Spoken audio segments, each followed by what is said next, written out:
everybody. Welcome back to Blast the Process. Hello, everybody. Welcome back to Blast the Process. We are raising Sega awareness, playing Sega games all through the weekend. Today, we have Shentok here with Nights into Dreams. Hello, Shentok. Howdy. Good friend of the stream here. How y'all doing? Doing pretty good. How are you doing? Doing fantastic. Excited to play some Nights. So I played Whenever you are ready, you can go ahead.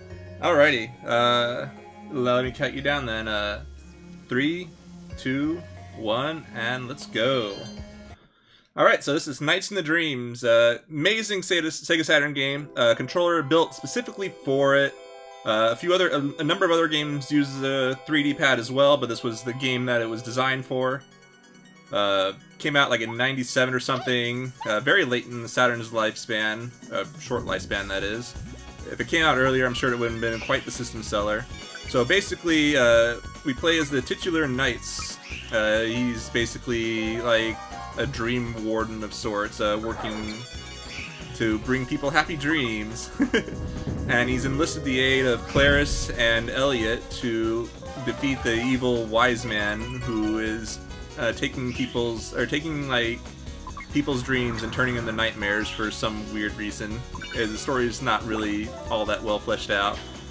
But basically, the goal of each stage is to collect these orbs that represent the human spirit in the various parts of the human spirit.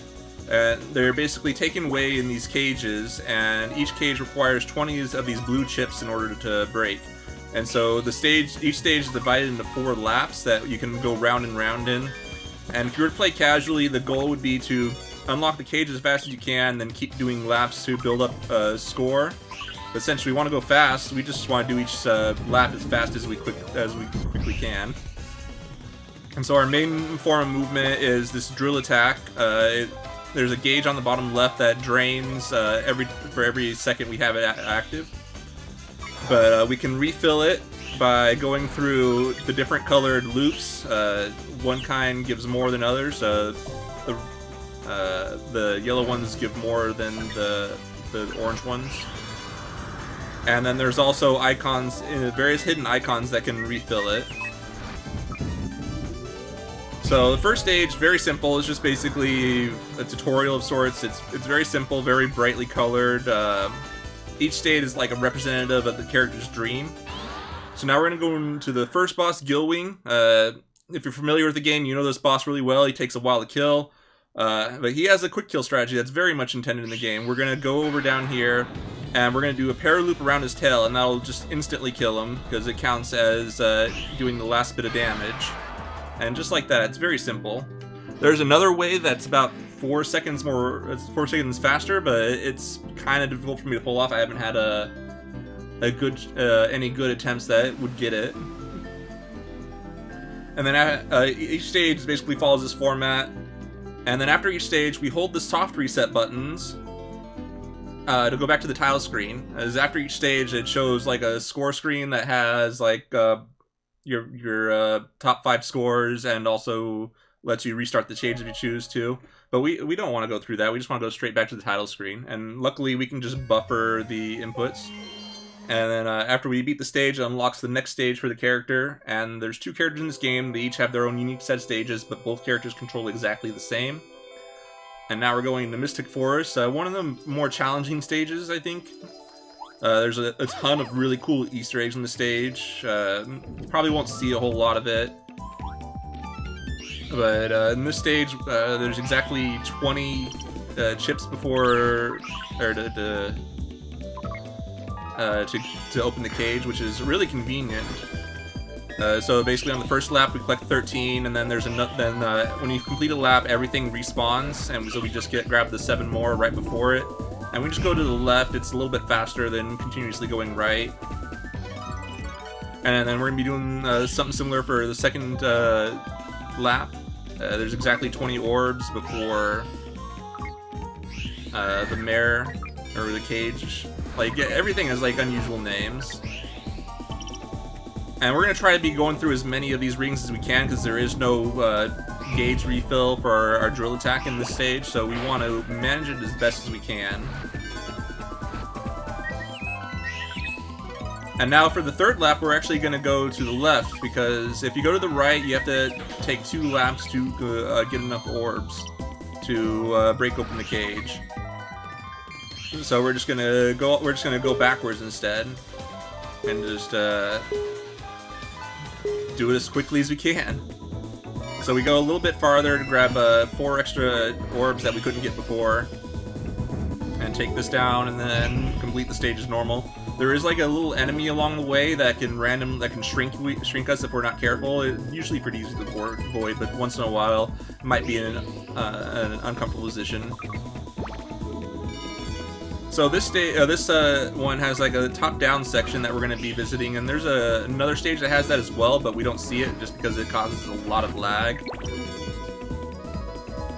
So we're going to go this way, and then we're going to go up this way. I'm going to grab these.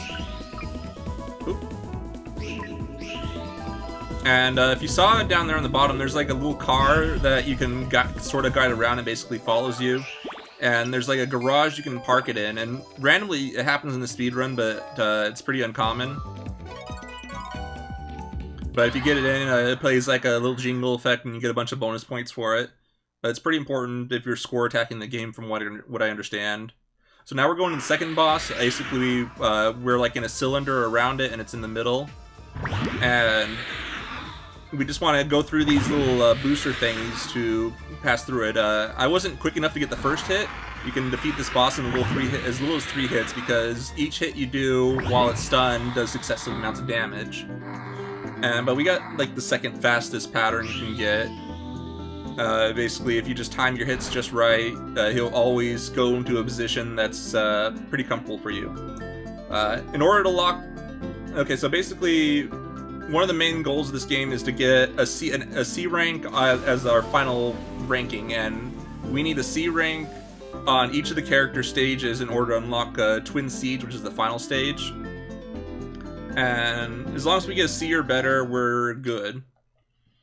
So now we're going to go to Claris's third stage, and then we're going to move on to Elliot. We're going to save Twin Seeds for last, because this is basically the last stage. There's credits and stuff after that. And this is the first stage where we do the first lap on foot. So you can move around on foot, and there's some interesting mechanics in and of itself. Basically, you can jump to gain more movement, and you can chain successive jumps to move faster. And we're just going to do this on foot because it's just faster by a significant amount. But with the way the game is set up, we can only do first laps on the foot. From what I understand, the second lap would also be faster on foot, but the issue with that is, in order to get on foot, is that we'd have to run out the timer for the full 120 seconds, and that would just be an extra 2 minutes wasted. Also, between this and HD ports, there's also some unique changes between this and other versions of the game. So the Saturn version, there's a skip we can do to skip an auto-scrolling stage. It's still possible to do in other versions, like the Steam version, but they changed the level geometry in the section where you do it, so it's much more difficult to do. Basically, in the Saturn version, there's like a little divot in the ceiling that you can use to bounce off of. But on the Steam version, they smooth out the stage. So basically, we're gonna do something called like a super para loop in just a moment. I'm gonna collect the orbs here, and we're just short 2 orbs, and they expect you to go through an auto scroller here, which is very lengthy. So we're just gonna bounce off there, and if we do it just right, and it's kind of tricky. Sometimes it doesn't cooperate very well. There we go. And so we just pull off 2 orbs off the screen that we normally would not be able to get. And on the HD version, that's extremely difficult to do, because it just does not bounce you in the correct way. I don't know if it's on purpose or if you're just trying to smooth out the stage. So again, just collecting orbs here. There's some hidden ones here that we want to collect.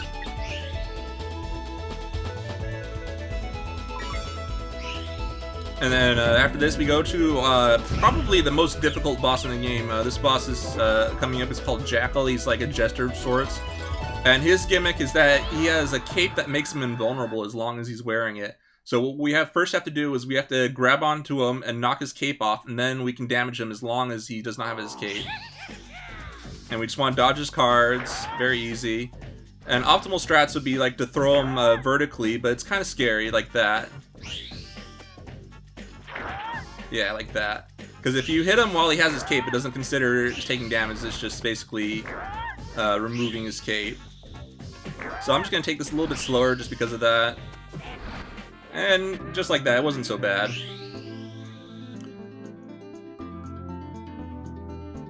So like I said, optimally is just throwing him up and down over and over, but that can be tough to do consistently.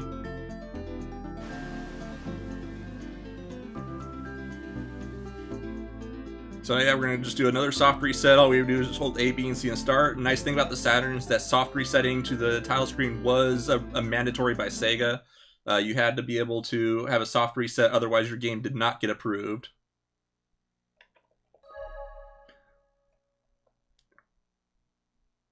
So now, we have Twin Seeds locked, but we're not going to be doing that yet, because since we're doing the all levels category, we have to do Elliott stages as well. But since Twin Seeds is the same for both characters, we can just do it only once.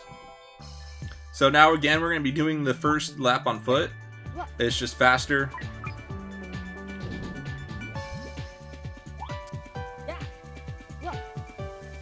So you have two different kinds of like chaining jumps you can do. You can if you hold the jump button to buffer an extra jump, you'll get a lot more vertical height, but you won't gain much in like horizontal speed.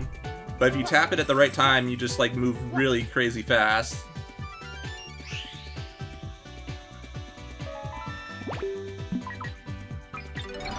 So now we're just going to collect 20 orbs again, very easy. And now we're going to just go around here to collect some of the gauge here. Ooh, that was really laggy, holy moly. Because there is a refill, but it's out of the way to get, so we're not going to bother with it. And this one, we're going to kill the mare and then go all the way back to the start, just the way we came, because if we go the other way, it gets really laggy. Ooh, the movement was really good there. So sometimes, if you don't enter at a good angle, you can miss some of the orbs when collecting them through that water bubble. And now we're going to do another super para loop here. It saves us from having to do an underwater section. We need at least 10 orbs. Excellent. We got 10 orbs on the first try. Because there's exactly 10 more that we can grab. And just like that, we're going to go back to the start, because there's like a really cool underwater section that we can do if we go back, or we kept going. But we want to go fast, not slow. So now we're going to do Puffy. Very easy boss, but it's very trolly, because sometimes, basically what we want to do is we want to hit Puffy through each of these breakable walls, and sometimes they can grab onto like a corner or something and just bounce all over the place. Okay, I'm just going to hold off on that. Okay, not bad. And so this boss is basically like a giant balloon, and we just want to pop it. Ooh, dang, I was a little too high on that. Okay, awesome. And for whatever reason, there's like a thing at the end to pop it.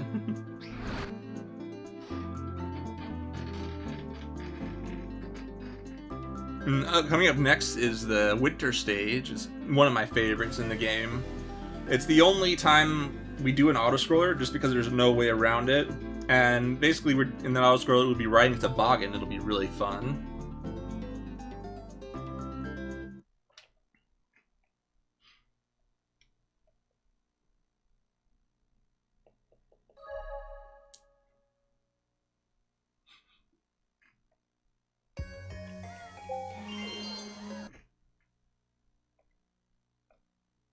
But I like this stage a lot. The movement's really nice. Everything just kind of flows together real nicely. We'll be doing half this lap on foot and the other half as knights.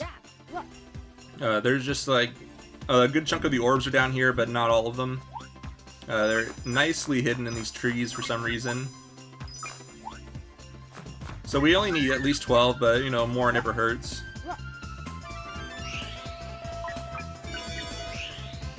Oh yeah, we can talk about the soundtrack a little bit. So this game has a unique artificial life system called A-Life.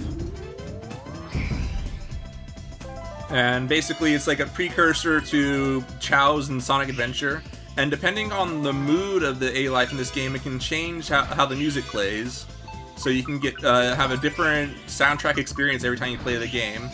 Each lap has its own unique change in beat. So the music can change on the fly. It's really cool. It's a really advanced system.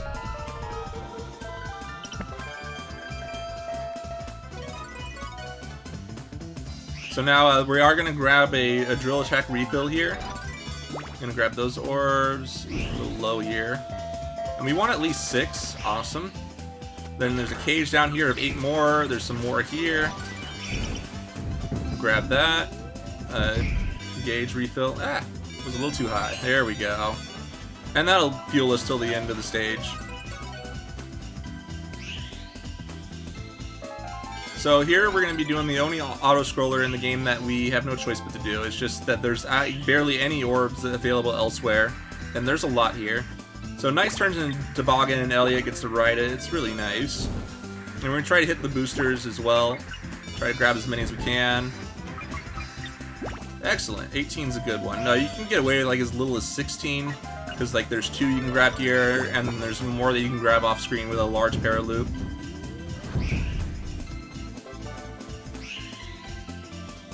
So now we're back to the start. We're going to go to the boss. Another boss I really like is named Claus.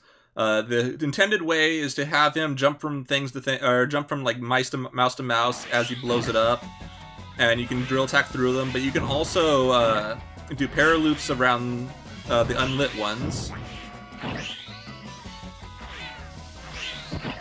I feel like I should have destroyed another one.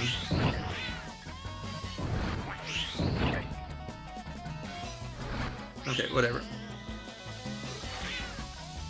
Dang. Yeah, I knew I should have. Oh well. And he only takes 1 hit to kill, but he just moves so fast that you can't hit him otherwise.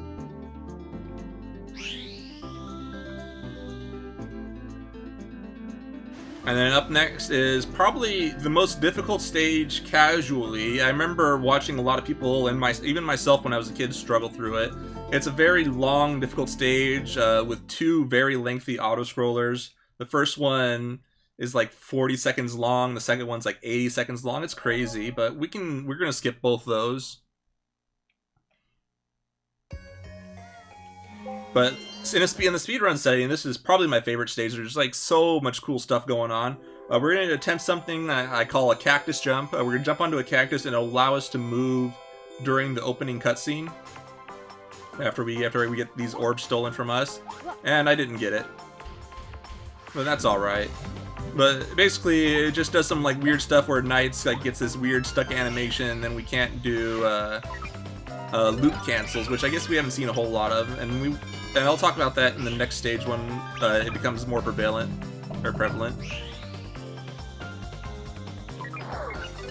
So we're gonna grab that here, and this will sustain us for most of the stage. There is another one near the end that we're gonna get.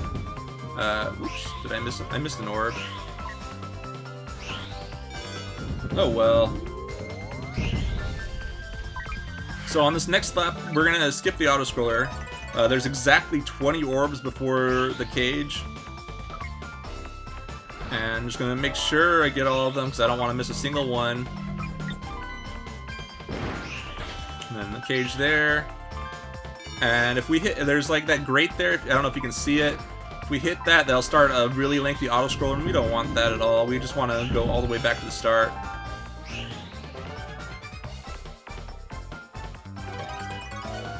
And then we're gonna go to the third lap, which has this like magnetic section. There's a few of them. Like there's this one here where you have to hit this switch, and we get some orbs as well. And there's this other one here where everything just kind of sticks to you. You gain like a really sticky power, and it basically is just used for bonus points. There's no real reason for it. This thing here, it doesn't matter how many you have. It always takes the same amount of time to count down, which is really convenient. Because you can knock stuff off of you, but if you don't have to do it, then that's great. So now we're doing the fourth lap, which is where most people get stuck on, because like I said, there's a really lengthy auto-scroller. What we want to do is we want to go all the way to the top of this tower with this like really cool perspective. I'm gonna go up here, grab this. Let's see. Oh, dang. I was trying to avoid that. So like there's these like alarms that want to drop heavy things on you. So now we get that, and right next to us there's like an auto-scroller that changed into another auto-scroller that becomes like 80 seconds in length. So what we want to do is just go all the way back down. Oop, dang. And also, this game has like a unique, I don't know if I would call it like a velocity mechanic, where like, if you're going downwards, you gain more and more speed the longer you're going trailing downwards. And this is only in the Saturn version. In other ports of the game, for whatever reason, they forgot to include that. So now this next boss is a unique boss. Basically, we're going to be fighting our counterpart. And that counterpart's name is Riala. It's also used in 2-player mode, which I believe unlocks after you beat this stage. I'm not entirely sure. And 2-player mode is just basically this fight.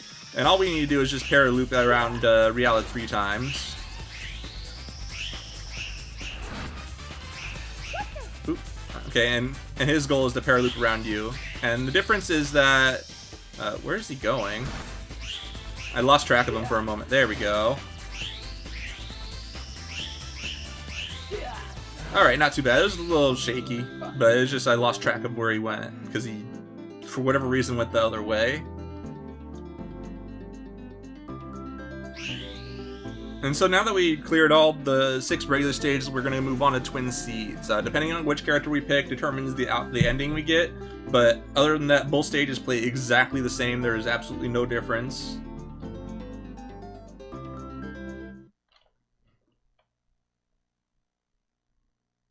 And Twin Seas is different than the rest of the stages. Basically, we still have 4 laps, but instead of a timer for each lap, we have 1 total timer of 180 seconds. And instead of playing as knights, we play as one of the children. And for this one, we're going to be playing as Claris. So Knights is trapped in a cage. You're supposed to jump towards Knights and get knocked away, but it doesn't matter where you go as long as you get pushed off. So we jump down. For some reason, we just get the power of Knight's Flight. And for the first 2 laps, there's exactly 20 orbs, and that's it. There's no others. So sometimes it can be kind of frustrating for new people trying to find these orbs. Oops, it's a little low there. And this is definitely a difficult stage casually, but I would say it's definitely beatable once you get used to the game. And so I'm just grabbing those rings to keep my meter up because there is no other way to refill it. I'm just grabbing as many these rings as I can, many of the orbs as I can, because I just want to keep my meter going. And so now we're going to do a loop cancel here, which is basically just pressing both triggers at the same time and then flipping around to the opposite direction. It just lets us turn around really quickly. And we did a path swap there to do this section a lot more quickly. And we're going to be doing that again here for the same reason. We just have to wait till the path swaps and then turn around. And we can just collect the orbs on the way here and follow the incline up. And I'm short 1. There we go. And just like that, we're already on the final boss of the game.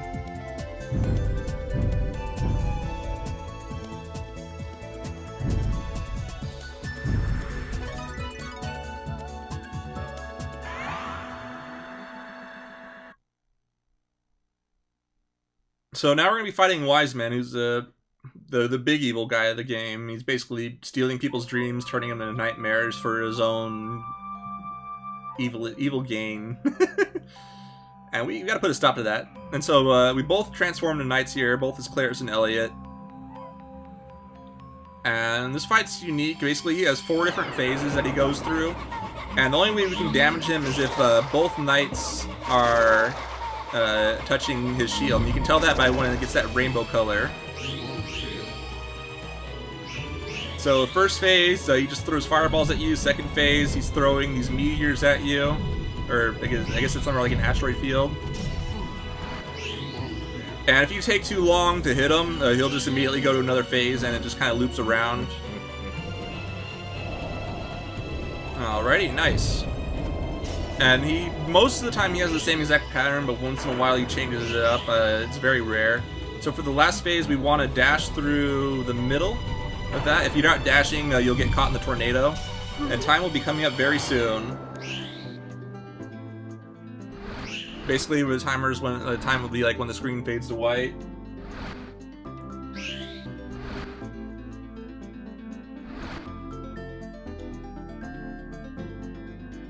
And time. GG. Thanks, that was an excellent run. Holy moly. Very good run. Slaughtering that estimate there. I always put about an estimate of 30 minutes. You never know what might happen. You never know, exactly. It's better to be, well, I don't know. It's better to be under than over. Yeah. Especially by a lot. So now Claris wakes up from her dream to conquer her fear. If you've seen the intros at all, basically each character has nightmares about things going on in their life. Claris was trying to audition for a role in a play of some sort, and she was having anxiety about it. But now that she has the confidence to come and sing for the director and the crew.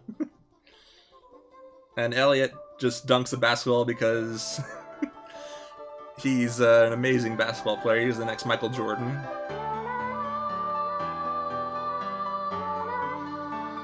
But thanks so much for having me. It's nice to get back into this game. Of course, thank you for running it. Amazing run as always, Shentok. Do you have anything else to say? Any shout-outs? Anything like that? Everyone watching, go buy a Sega Saturn, buy a copy of Knights, just play the game. I don't care if you run it or not, but play the game. Everyone go play the Steam version. Oh, God. I hear it's 1-to-1. Sure, no. There's a lot of things wrong with the Steam version. But yes, thank you, of course, Shentok, for that run. And we'll be coming up in just a few moments with the next run, which is by our good old Kick-Ass Pancakes, Hard Driving, the beginning of the car block, which was not intended, but we had like 8 games that involved cars, so we decided why not. So we'll be back in just a moment. I am done with my hosting shift, so I'll be gone forever, and you'll never see me again. No, that's not right. I'll be here tomorrow. Stick around, because next up is Adrian. He'll be being your host for the next few hours. Thank you all so much. I love you all.